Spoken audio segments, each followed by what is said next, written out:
नमस्कार, मैं हूं आपके साथ विवेक राय। आप देख रहे हैं बीपी लाइव और आपका स्वागत है हमारे खास कार्यक्रम नया साल नया संकल्प।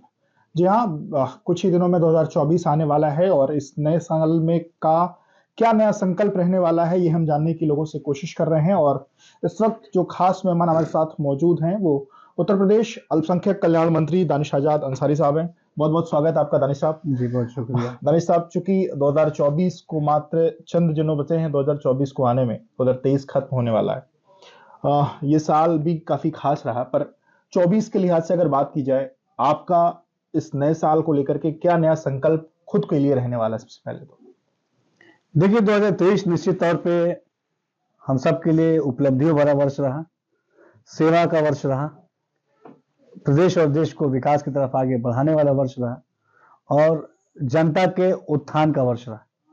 और हमने जो कहा जनता से ईमानदारी से 2023 में हमने वो तमाम चीज़ें पूरा करने का काम किया। आने वाला 2024 जो है, ये निश्चित तौर पे नई आशाओं का वर्ष होगा, नई उम्मीदों का वर्ष होगा और नई उपलब्धियों का वर्ष होगा। और हम नई ऊंचाइयों पे अपने समाज को ले जाने के लक्ष्य के साथ काम करेंगे। जिस तरीके से हमारी मोदी और योगी सरकार ने लगातार ईमानदारी से जनता से जो वादा किया। सरकार की बातों पर सर आएंगे, पहले आप अपने लिहाज से मैं मतलब दानिश आजाद अंसारी के लिए 2024 का नया संकल्प क्या है?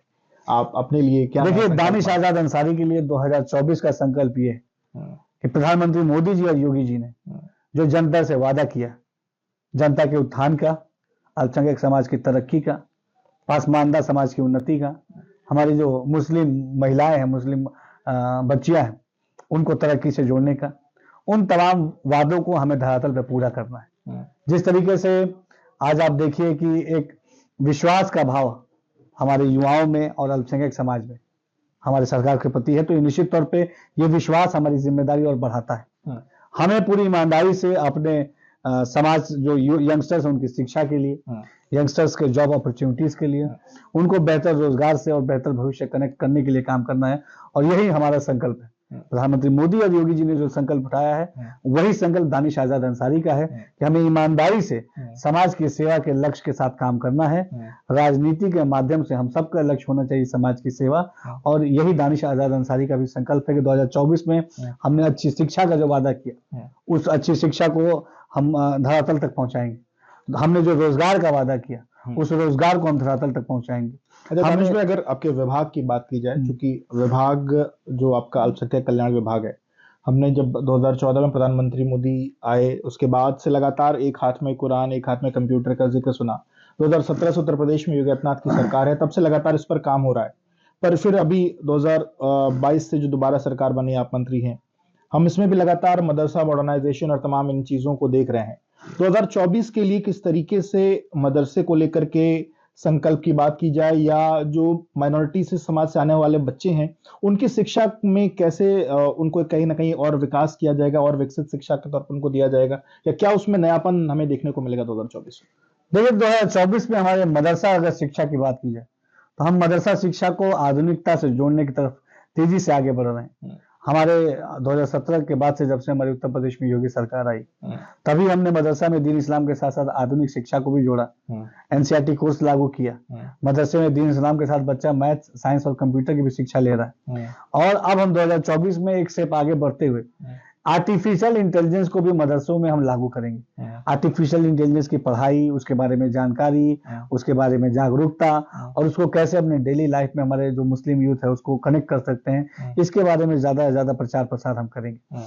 आर्टिफिशियल इंटेलिजेंस आने वाले समय में जिस तरीके से तेजी से संचार क्रांति आगे बढ़ रही है, तो आर्टिफिशियल इंटेलिजेंस एक बहुत अहम अंग हो गया है हमारे समाज का।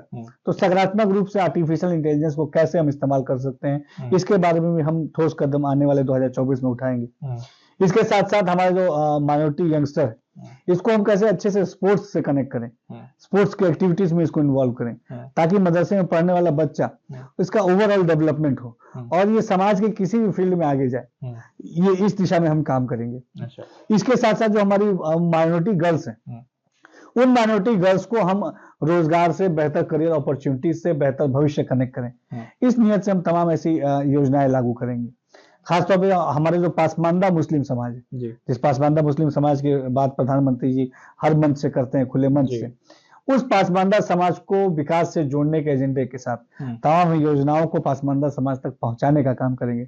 चाहे उनकी शिक्षा की बात हो, उनकी सुरक्षा की बात हो, उनके रोजगार की बात हो, उनके उद्योग को बढ़ावा देने की बात हो, उनके बेहतर स्वास्थ्य सुविधाओं की बात हो, उनके आवास के लिए बेहतर व्यवस्थाएं देने की बात हो, इन तमाम पासमानदा समाज के इन तमाम मुद्दों पे हम गंभीरता से काम कर रहे हैं और 2024 में हम इसमें और तेजी से आगे बढ़ते हुए पासमानदा समाज को विकास से, ठोस विकास से कनेक्ट करेंगे, ताकि पासमानदा समाज की जो अनदेखी अभी तक पिछली सरकारों ने की, वो पासमानदा समाज जो विकास से पिछड़ गया, उसको हम विकास की मुख्य धारा से जोड़े, ताकि हमारे जो राष्ट्र के नवनिर्माण की अगर हम बात करते हैं तो निश्चित तौर पे तमाम जाति धर्म मजहब के लोग के ऊपर इसकी जिम्मेदारी आती है। और अगर मुस्लिम समाज की बात की जाए तो 80 से 85% जो पासमानदा वर्ग है मुस्लिम समाज का, जब तक हम उसको विकास से नहीं जोड़ेंगे तो ओवरऑल मुसलमानों का डेवलपमेंट नहीं हो सकता।